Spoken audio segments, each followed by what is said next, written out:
las naciones. Glorifícate,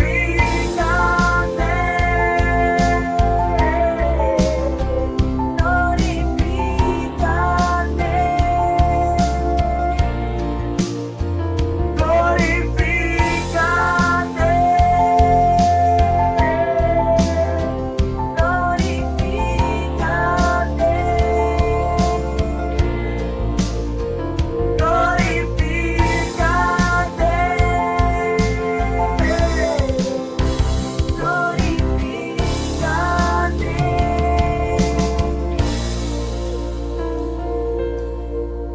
sí, Señor, te pedimos que te glorifiques.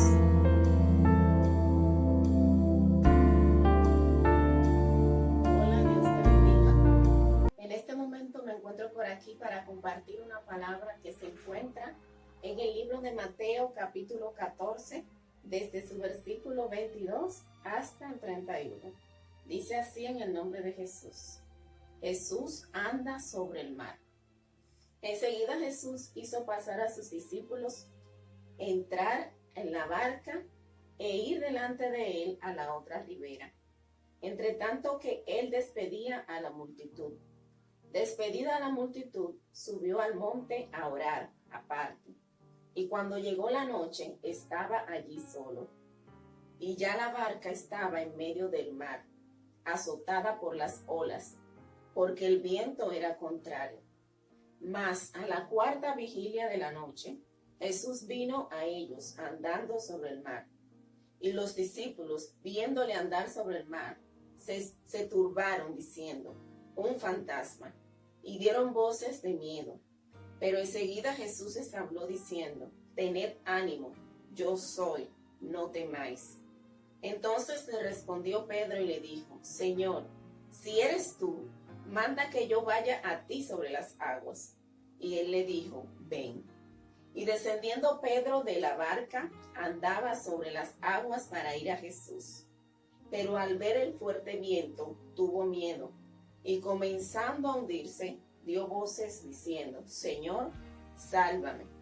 Al momento Jesús, extendiendo la mano, asió de él, y le dijo, hombre de poca fe, ¿por qué dudaste? Aquí podemos ver, la Biblia nos relata un momento en el que el Señor le dice a sus discípulos que se subieran a una barca mientras él despedía a una multitud que tenía enfrente. Les dijo, vayan subiendo. Pero las olas eran tan fuertes y los vientos eran contrarios, dice la palabra, que llegó un momento en que cuando Jesús se volteó, ya la barca estaba separada de él. Ya las olas y los vientos se la habían llevado. Entonces, los discípulos de Jesús que se encontraban en esa barca comenzaron a tener miedo. Y cuando Jesús va caminando sobre el agua para acercarse hacia ellos, porque dice que él les dijo que subieran en la barca para que ellos fueran delante de él, es decir, Jesús iba a ir delante de ellos, pero las fuertes olas, el viento contrario, hicieron que la barca se fuera delante.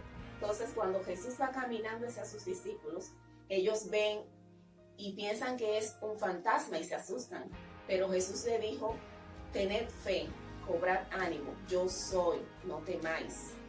Entonces uno de sus discípulos llamado Pedro le dice, Señor, si eres tú, di que vaya hacia ti, que yo camine sobre el agua para ir hacia ti. Y Jesús le dice, ven. Entonces cuando Pedro va caminando sobre las aguas hacia Jesús, dice que Pedro se desenfocó. Pedro quitó su mirada de Jesús y se puso a mirar la tormenta, los vientos contrarios que se estaban formando en ese momento, que habían en ese momento. Y esto lo hizo desenfocarse de Jesús. Él iba hacia Jesús, pero se desenfocó hacia dónde iba, quién lo había llamado. Y se enfocó en la tormenta que se estaba formando en ese momento. Y esto hizo que él comenzara a hundirse. Y le dice, Señor, sálvame. Y el Señor extiende su mano y lo salva, pero le dice, hombre de poca fe, ¿por qué dudaste? Yo te llamé, te dije que era yo, ¿por qué dudaste? Entonces, hago la comparación de esta cita con lo que estamos viviendo hoy en día. Hoy estamos viviendo caos, tormenta, vientos contrarios por la situación que se está viviendo a nivel mundial. Y yo te pregunto, ¿en quién tienes puesta tu mirada en este momento? ¿La tienes puesta en Jesús? ¿O la tienes puesta en la tormenta, en el caos en que estamos viviendo? Recuerda que leímos que Pedro iba caminando sobre las aguas mientras él tenía su mirada puesta en Jesús.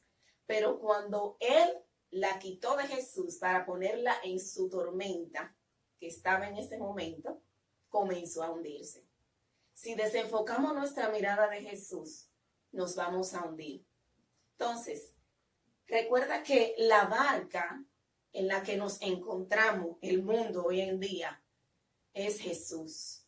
Y Jesús tiene total dominio y total control de esta barca. La vida representa el mal, representa el caos, la tormenta que estamos viviendo actualmente. Y sus discípulos somos nosotros. Así como el Señor fue a rescatar a sus discípulos, fue para estar con ellos, para sostenerlo de su mano y no apartarse de ellos. Así el Señor está con nosotros, sosteniéndonos de su mano y no nos va a dejar caer. Pero depende de nosotros si mantenemos nuestra mirada fija en Jesús o si la ponemos en esta tormenta, en este caos que vivimos actualmente. Si pones la mirada en la tormenta y no en quien te sostiene en medio de ella, definitivamente te vas a hundir. Vuelvo y te pregunto para que reflexiones. ¿En quién tienes puesta tu mirada? Dios te bendiga.